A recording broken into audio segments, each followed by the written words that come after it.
Hi guys, and welcome back to another episode of the Cry But Don't Quit Show. I'm your host, India Miles, and today we have another guest with us who's going to briefly introduce herself and what challenge that she's brought to us today to kind of help her with. Thank you so much for having me on, India. My name is Karla Aghedo. I'm an attorney. I've been practicing for over 15 years with the Aghedo firm, where we specialize in estate planning. And it really is a passion of mine to help empower women in particular in their finances. And so moving from being a longtime litigator in criminal and civil cases to now estate planning is just really consistent with my passion for financial literacy and financial wellness and well-being. And what brought you here today?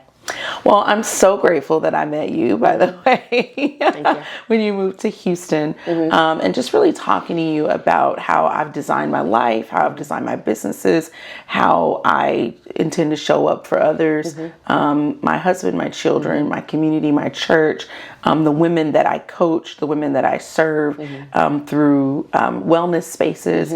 As I was talking about my schedule that's sort of wall to wall blocked, right? Booked and busy.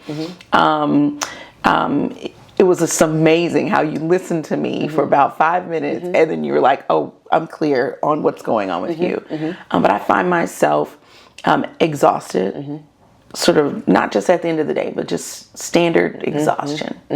I found myself overwhelmed, certainly resentful, and honestly feeling like people don't show up for me like I show up for them.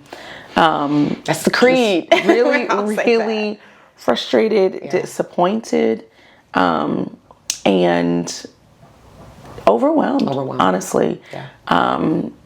Deeply, deeply disappointed for the idea that others would show up for me differently as I'm pouring out constantly, consistently for them. So I'm here to just share that with you and, talk about that, and frankly, get some insight from someone who I know has built communities for others. How do you do that in a sustainable way? Well, thank you, Karla, first for your courage. That is something I think 99% of the time when I am talking to high capacity women, that is the one biggest complaint, before they pivot to the next level, which is, I don't need nobody.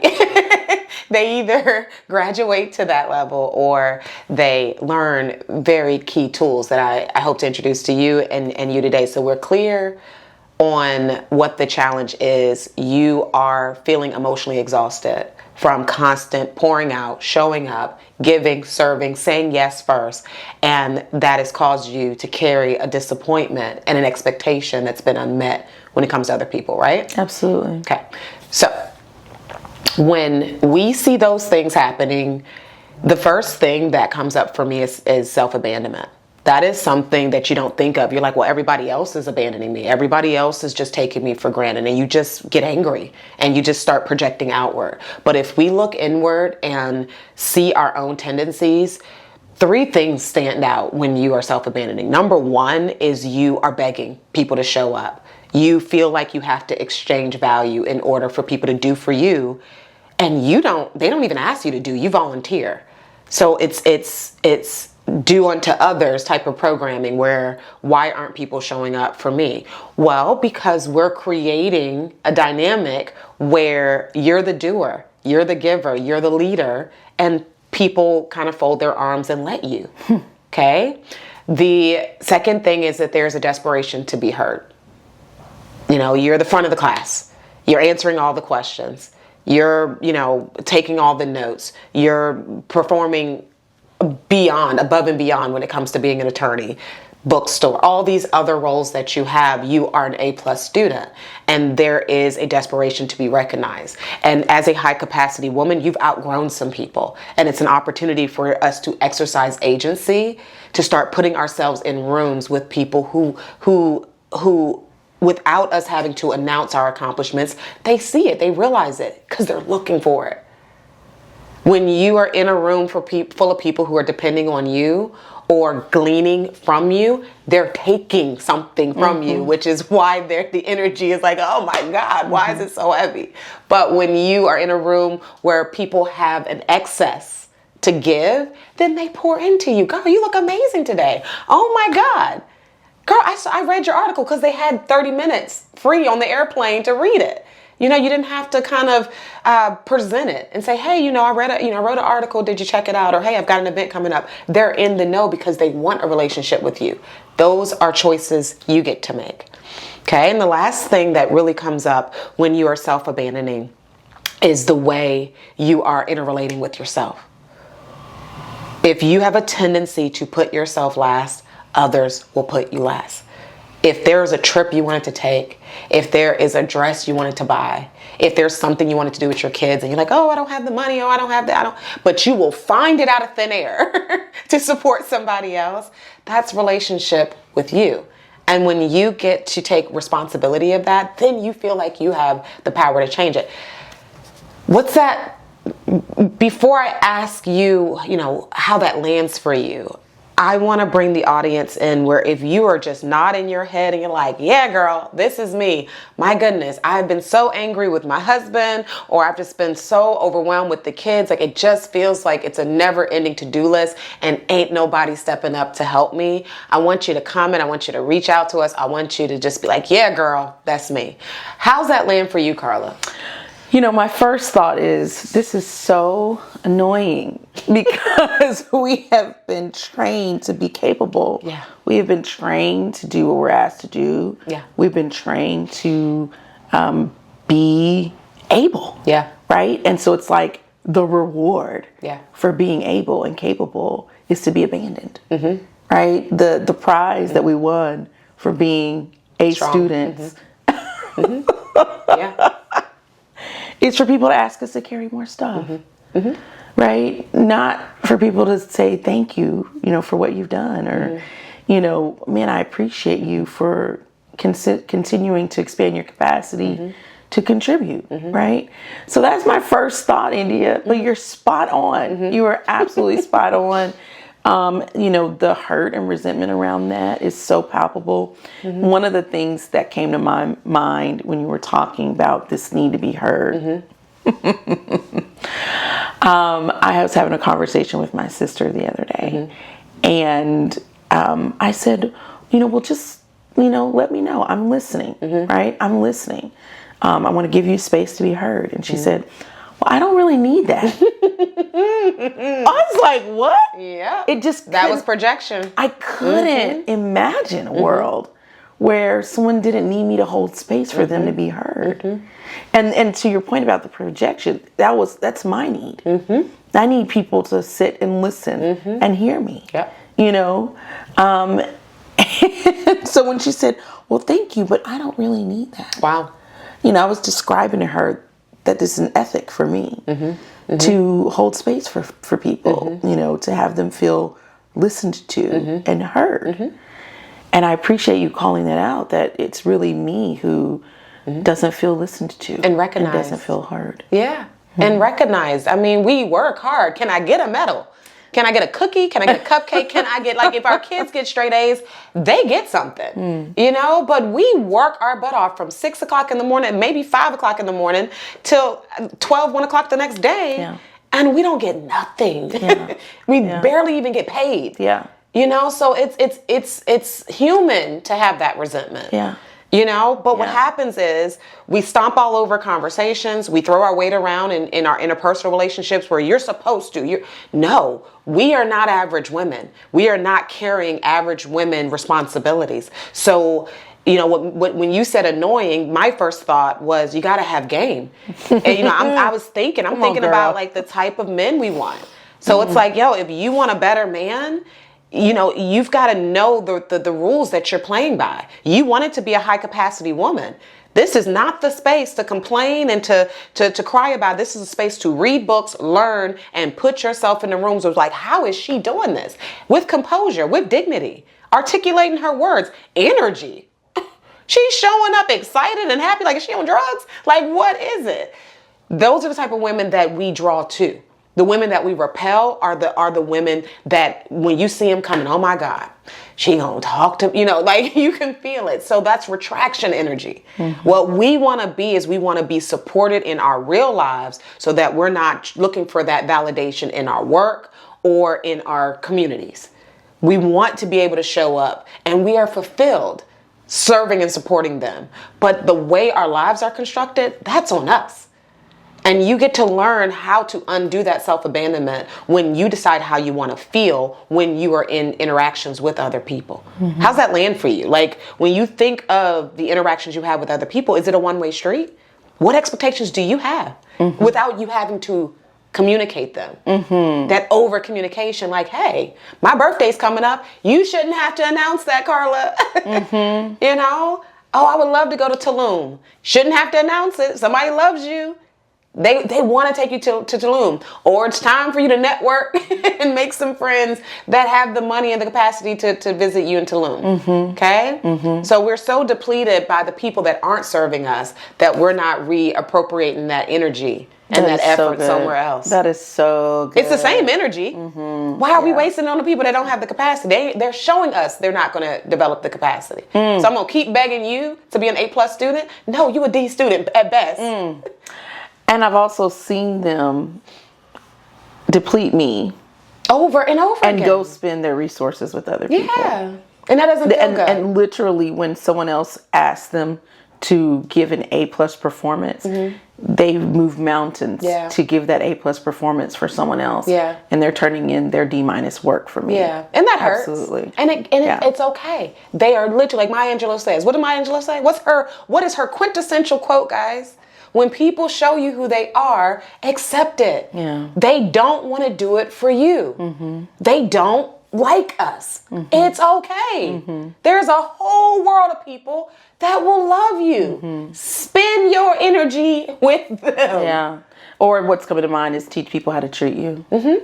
Because I think there are people who love us, who want to love us, who meet us, and then because we didn't teach them how to treat us, right? They're picking up, oh, this is what I can get away with, right? This is how I can show up in this relationship.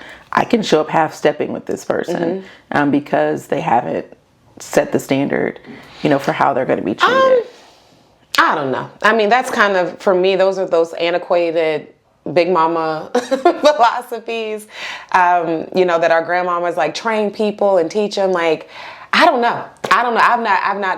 I've not spent any energy trying to teach somebody how to, where I spend my energy is when I am sitting there frustrated and upset, where my brain defaults to is, India, this is your responsibility, not theirs. I'm choosing to let this person even have access to me. Why? Because I love them? No, because I might be jealous, or I might feel like with more explaining or more energy or more effort, they'll give me what they give somebody else. Or I just need some attention. I've got to self-assess. I've got to hold the mirror up to me first. So before I start nitpicking or training somebody else, I'm training me how to love me. It's like, look, I don't like how this feels. I cannot change this human being. I didn't birth this human being. I can't save this human being. I can change how I interact in this. And I want to spend more energy on what I do versus trying to train somebody else. Same result though. Absolutely. Same result. Yeah. I have always understood teach people how to treat you is not me telling them anything. It's me showing. Yeah. Which is essentially what you're saying. Yeah. That when I make myself unavailable to them anymore, that's how they learn. Like, that didn't work for me. Yeah. Right? And so that's the part that I need to be more invested in, more willing to do. I see so many women, like, this is such a popular topic. This one right here is like the life-changing thing. And the advice that I gave Karla, I'm going to give to you. What would it look like if you stopped giving people the answers to the test? What would it look like if you stopped being so available? If you want to break free of this self-abandonment, what would it look like for you to change your tendencies? The impulse that you have to be the first one to offer help, the first one to solve a problem. Like, I know it's hard for you to watch the people around you fail, but imagine how many things you learned when you failed. So just the discipline that it's going to take you at this level to sit on your hands, to let people check on you or not, so that you can put them, you don't have to cut them off, but you can put them in the compartments. Oh, I only see her, this sister friend at church. That's it. I don't have to call her. I don't have to invite her to my kid's birthday party. She don't invite me to hers. And I don't have to carry that emotional labor of wanting more from somebody that's going to keep rejecting me. When you continuously abandon yourself, you keep attracting opportunities to be rejected, which then cycles into, I'm not lovable, I'm not wanted, let me work harder. No! The answer is to stop, reverse engineer that behavior, and take all that energy you give elsewhere, give it back to you. If you're going to spend $10 this week on sister so-and-so, like, oh, I just want her to be thought of, that's you projecting somebody that should have thought about you. How about Karla think about her? How about Karla take that $10, buy her a candy bar, sit in the car, turn on some jazz, enjoy yourself. That's what will get that exhaustion off of you. Mm-hmm. I promise you, I'm not speaking from book knowledge or thoughts. I am speaking from experience. That if you are tired of waking up feeling emotionally exhausted, feeling like you do all of the initiating, the including, that was my big word. The inclusion. Let me make sure everybody knows that my bookstore's open. Let me make sure everybody knows how important it is to have a state. So if you are the announcer and you're making sure that everybody sees what you're creating, then you're not creating space for discovery, for them to discover it on their own, which then fulfills you. It's like, dang, they took wow, they really, they thought of me. Wow, they remembered me. It's going to take you about a year. That was my experience. It's going to take you 3 months to stop your tendencies. It's going to take you another 3 months not to regress. And it's going to take you another 3 months to implement new practices. And then that last quarter is when you're going to start seeing the phone calls come in, the inclusions. You're going to be able to work less because now people are offering. But like I said, in that full circle of this conversation, what would it look like if you stopped needing to be recognized, needing to be available, stop projecting your needs on others by doing for them in hopes that they see, wow, dang, let me do that for Karla. That instinct does not develop that way. It develops through silence, through space, and through self-respect. Okay? Really hard things for people that have always kind of practiced this. And I think it's particularly difficult for lawyers. There's actually an ethic, right, where we are holding space for others as that's the profession. So they bring us their problems and their challenges, and it's our job to be mindful and careful in how we handle that. And so I find this tendency quite a bit among that woman in particular. And then there's the other one where you've seen her on TV and she does not care. She gets it done. She sets boundaries and she moves on. What you make me think of in the legal sense is that in comparison to maybe mental health or just motherhood, you are essentially law and order. These people can lose something or lose rights. So there is that added protection. And a lot of the times when we self-abandon, it's because there was nobody there to protect us. So we took on a hypervigilance to protect others. Mm-hmm. And you cure that by giving you back all of that exertion. The colloquialisms, you can't pour from an empty cup, throw it away. You taking that same ideology but modernizing it to 2026. That right now we're not an empty cup, we are a full cup, and we need to be resourced. That resource looks like money.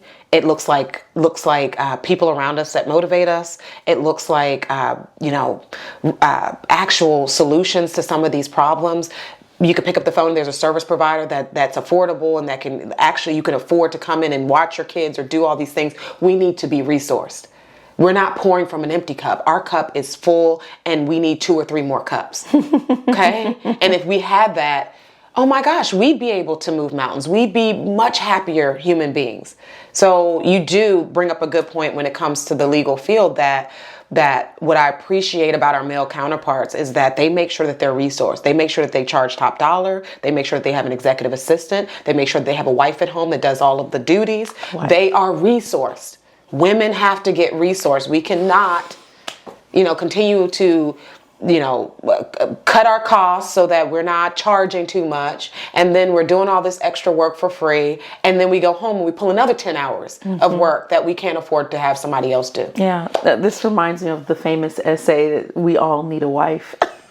Right, but it really does. I take a wife. Can I have a wife? My producer's shaking her head. Can we all get a version of us at home? I would love a second version of me to do all this work. That's a great. I'm taking that one with me, girl. But to be fair, whenever I think of it, it just leads back to that resentment, right? Like, thanks. So he has a wife. Great. That's literally what marriage, the construct of marriage is for men. And I'm not against marriage. I just want y'all to understand that it is financially and physically beneficial for men to have someone that's doing not just the housework but the cooking and the emotional labor. And that was the job. That was the job. There was balance there, but because we're not in that time anymore, and now women are head of household and we're leaders and we wanted that independence, yet again, these were lifestyles we chose. We cannot fault somebody else. We cannot be mad at somebody else. We cannot be resentful. We cannot say,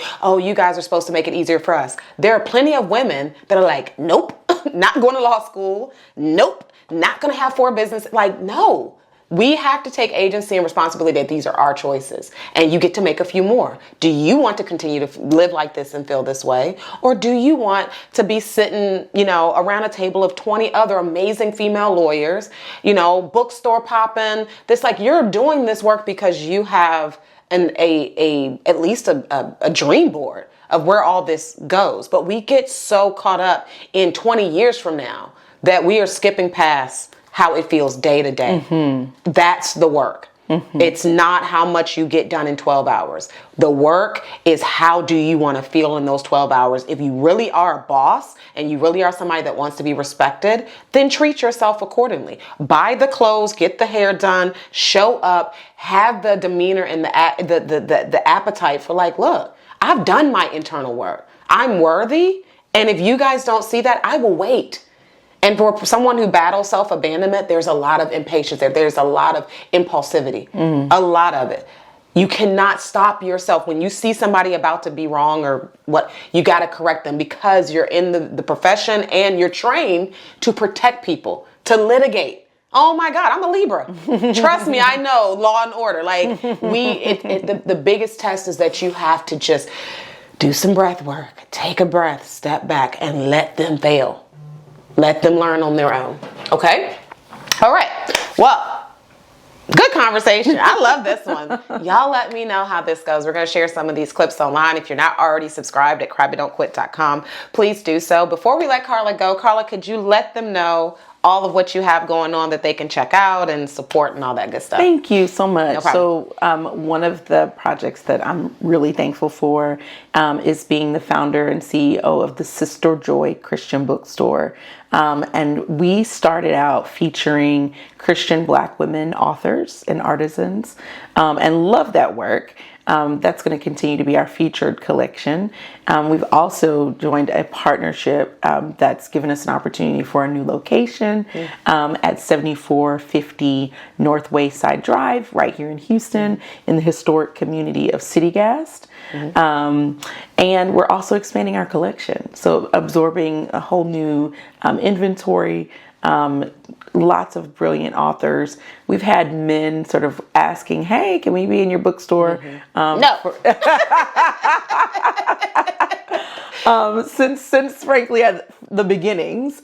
And so we're going to let a couple of them in. Okay, cool. And just really excited about that. Would love the audience to be following us on Instagram, Facebook, LinkedIn, and our website at siststorejoy.com. So that's SISSTOREJOY.com. Nice. Anything else you have going on? I know you've got the law firm, you've got the bookstore. Yes. Anything else? Houston Wellness Workshops for Women. Okay. So we lovingly call it H3W. H3W. Yeah, where we're curating wellness retreats, networking events, resources, and recipes, honestly, for professional women who need to reclaim their power through wellness. Nice. And again, it just kind of goes back to our conversation. I used to include rescues in what we did, right? Eye roll. I figured it out. It's not my job to be out here rescuing anyone. people. No, that's Jesus' Exactly. job. I can't save nobody. Exactly. Yeah, awesome. But very excited about now 7 years of work in the wellness space. Nice. Focus on mind, body, and spirit for women in high stakes, high responsibility, high stress careers. And so just really grateful to be here with you, to know you, to have our networks align and overlap. And I just look forward to what else. Well, your reputation precedes you. You know, I had just reached out to you, but I promise you, I was at work and your name came up. I was like, Karla. And then I saw the video and I was like, yeah, like the work is being done. The seeds are being planted. You know, this season just gets to be a season where you restore you so that you can keep trugging along. Thank you. Thank you guys for watching. Thank you, Karla, for being here. Such a great topic. I cannot wait till we hit Instagram with this. But thank you guys. I can't wait to see how you guys respond to this. And I will see you next time. Bye.